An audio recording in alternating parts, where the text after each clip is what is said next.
final thing to discuss that happened in 2002 is Alex Jones released a book. This book is titled Alex Jones' Book, 9/11, Descent into Tyranny, The New World Order's Dark Plans to Turn Earth into a Prison Planet, released in late 2002. This book would be more or less a compilation of the information he's given on his many broadcasts about the 9/11 tragedy.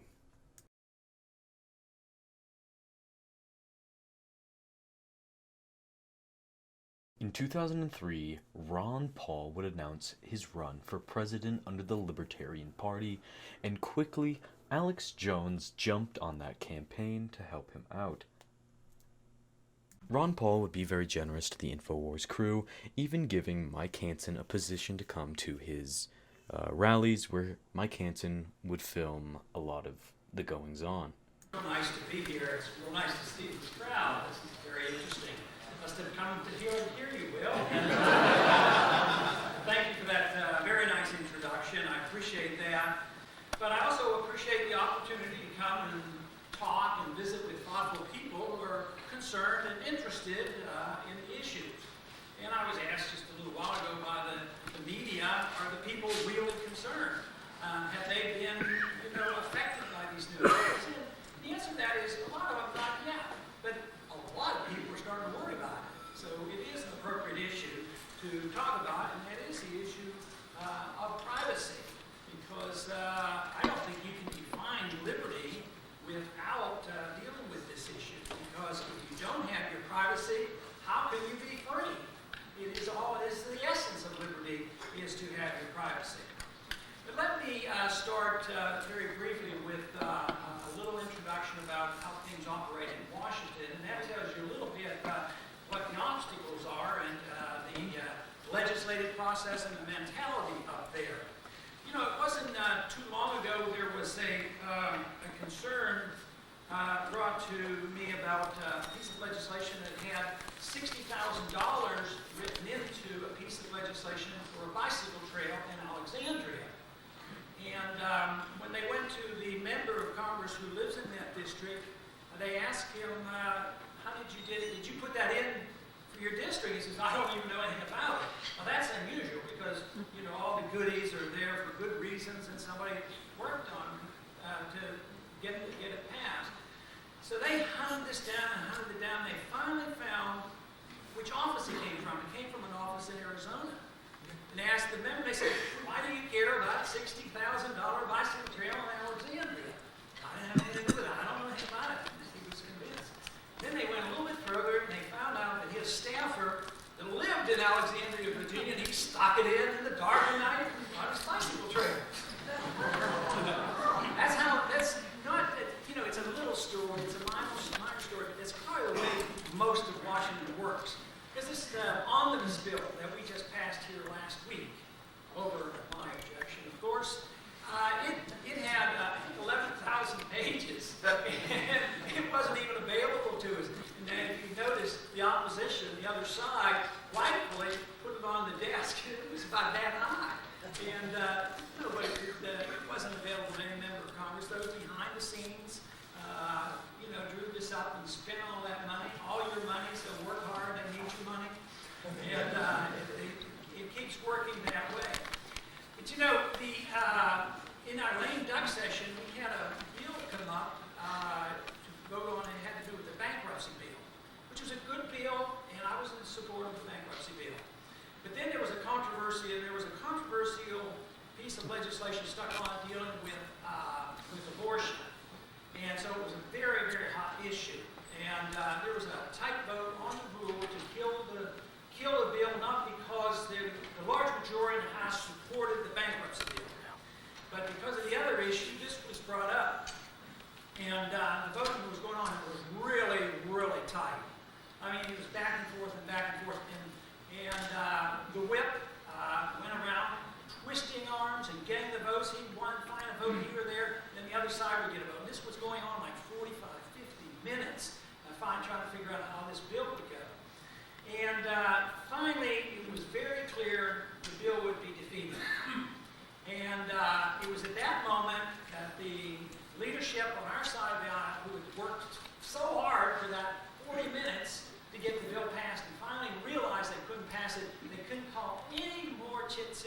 So they made the announcement. The message went around the floor. You are now free to vote your conscience. And 100 people switched their votes. And then it was overwhelmingly defeated. So that's the way it works, and that's how some of this horrible legislation gets passed. The emotion, the short period of time that exists, the political sentiments, what people think, arm twisting, support for the president, support for the party, and trying to get ahead in your party so you have to go along. One thing I've observed is that the frequent statement is if you go to an individual who's in a leadership position, one of the top 20 or 30 positions, you say, why are you voting this way? I know you don't believe that way. He said, well, it's different now. I'm in leadership.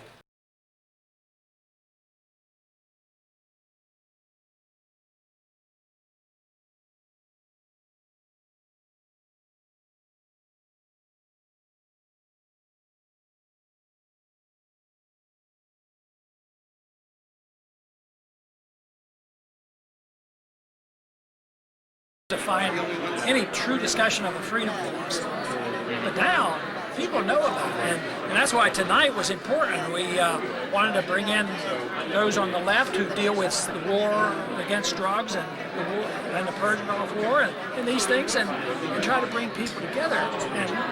And I think that's working.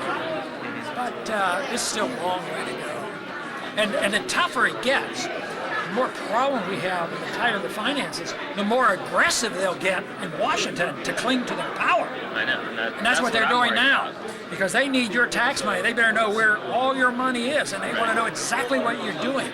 Yeah. And some of this drug war, I think, that one, I think the motivation is not to make you clean off drugs. That is to know where your money is. Well, the whole RICO laws were originally passed on drugs, and then they start using them for, now we're going to use that on insider trading and this, that, and the other. And meanwhile, has anybody from Enron gone to jail yet? Well, no, that's... Let me know in that swag comment section down below if anything about that clip was anomalous to you. I personally don't see anything. It's a little show I have. It's a show that they have. Trailer park. I love the trailer park show. I love the trailer park show. Is that what I'm supposed to say? Yes, sir. I love the trailer park show. Thank you, sir. I hope that doesn't get me into any trouble. Well, no, it shouldn't. I hope not any worse than saying I don't support the war. Yeah, I mean, other things you've What already if the president said. gets a hold of it? Is he going to be mad at me? Well, isn't he already? I imagine. Dr. Paul, what is Thank you, the sir. single most important thing that we can do as individuals to reverse this trend away from unconstitutional government and force it back to Self-education and teaching your kids what's right. And then when we get enough, they'll change the government. Enough people like that. I'm an educator, so I believe they've kind of restrained my rights to say certain things in the classroom, but the students are pretty much saying that for us. Yep, that's the important thing, and that's the big struggle. And I was just saying that the information available now is much easier to get compared to 20 or 30 years ago. Was taking the idea of non-aggression far enough to be pro-life. That's something that you are, and I admire that greatly. But it would be a hard thing to unify the group that we had in this room, I suspect. When I ran on practical. I ran on the Libertarian Party ticket, and although the platform said one thing, they knew where I stood. And the one thing I do believe in is that the abortion issue is not a federal issue. It should be taken out of the federal courts, it should be taken out of the Congress, and states should be able to deal with it just as they deal with all other acts of violence. So the question isn't so much do we not aggress. I think most liberals would agree that we shouldn't hurt people and steal and kill people. The issue is whether the fetus deserves civil liberties. I believe since I do injury to, if I do injury to a fetus, I can get sued. So that fetus must have civil liberty. So I approach it from an non-aggression viewpoint. But it's not easy. It's difficult, and when you talk about the impossibility of medically defining and legally explaining a 3-day pregnancy. I mean, there's a point where the law can't save us all and solve that problem. And that would be a deeply moral issue. But there's difficult issues. The more it's local, the less it's single government. If they make a mistake, then it's really detrimental. See, I consider Roe versus Wade as very detrimental. But if it would have been just states doing different things, some bad, some good, there wouldn't have been so much violence and hatred over this one particular issue. Ron Paul was seriously against war, which it seemed like America was heading towards. And he would make many predictions about the future months. This was February and March was approaching. And around March 11th, something Ron Paul predicted would come true, and this would infuriate Alex Jones, Ron Paul, and everybody around Alex Jones. News headquarters in New York. Here is Dan Rather. It was just over 90 minutes beyond President Bush's deadline for Saddam Hussein to leave Iraq that U.S. warships and planes, there were F-117 stealth bombers involved, launched the opening salvo of Operation Iraqi Freedom. The attack came in waves, cruise missiles, followed by the F-117 stealth bombers with so-called bunker-busting bombs. Their target, a bunker believed to be sheltering what are called top leaders of the Iraqi regime. Now, this is what it looked and sounded like in Baghdad. It was this short, and this is what happened.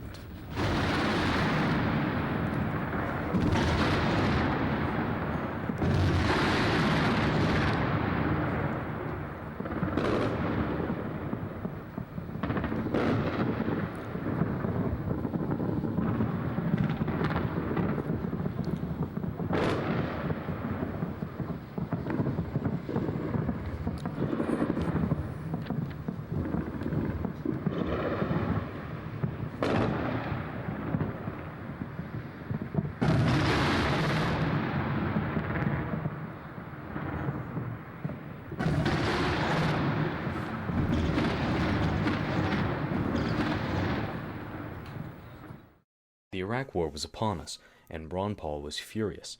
He would go on many talk shows and news shows to talk about how much of a tragedy this was going to be and how useless it would be to our government and to our people. Well, I disagree on this policy on Iraq. Oh, gosh, there's so many things to say. Representative Paul, it's a pleasure to have you on today. You are such a breath of fresh air. You must be an endangered species down there in Texas. That's all that I can say, first of all. In response to that, what the lady just said about, the religious thing, I'll just bring up, who would Jesus bomb or who would Jesus kill? I mean, we're about to go to war and kill tens of thousands of innocent people who haven't done anything to us. Also, Saddam gassed his own people, and so in response, we're going to kill his people to save him from killing his own people. I mean, what the heck are they talking about over there? The CIA has said and stood by the assessment Iraq is not a danger to use its weapons of mass destruction unless we attack him first. So what do these guys come up with? We're going to attack him first. Sir, I mean, are you sure you're a Republican from Texas? Because you are a breath of fresh air. And absolutely no case has been made if we don't oppose this war. Kicking and screaming, we citizens are all accessories to murder. And apparently exhibiting ignorance and stupidity is the ultimate gauge of one's patriotism, because both are required to support Bush and company in this so-called war. We've squandered the world's sympathy since September 11th. As one caller said, every country, including despotic dictatorships, have a right to defend themselves. And sadly, when and not if a catastrophic response against our nation, such as a plague of smallpox, occurs, the world will shake its head and they'll say that we got what we deserved. And I'm sorry, that's a lot to say, but that's all I have to say today. Well, I think that's very good, and I think what we have to remember, though, is that if we do nothing, are we that much worse off? And I can't see where we are. I think we're just stirring up a hornet's nest. And we also have to remember that we have been allies of Saddam Hussein. I mean, we say we know he has certain things. Well, we do because we helped provide for him. I mean, we were his ally. And they say, oh, we had to go in and stop him in Kuwait. Of course, we were with him when he was invading Iran. So we should. People say, well, we don't have to be consistent. Well, I have this terrible habit of wanting to try to be consistent and develop a philosophy that is coherent. But how can we support invasion one day and the next day yell and scream and invade them? And I have a little bit of experience with this. The lady mentioned before that she was a member of the Veterans of Foreign War. I'm also a member. I served 5 years in the military in the 60s. And as a physician, I know a little bit about that. Fortunately, I didn't have to go to Vietnam and have my legs shot off. But it also motivates me to think, I don't want anybody's legs shot off for some reason that is not justified, and it's not a declared war. I think that should be the litmus test of everybody in this country and everybody over on the Hill, too. Alex Jones was absent for a lot of this rhetoric, but that's because he was busy turning his sequel into a trilogy. Police State 3 was coming out by the end of the month.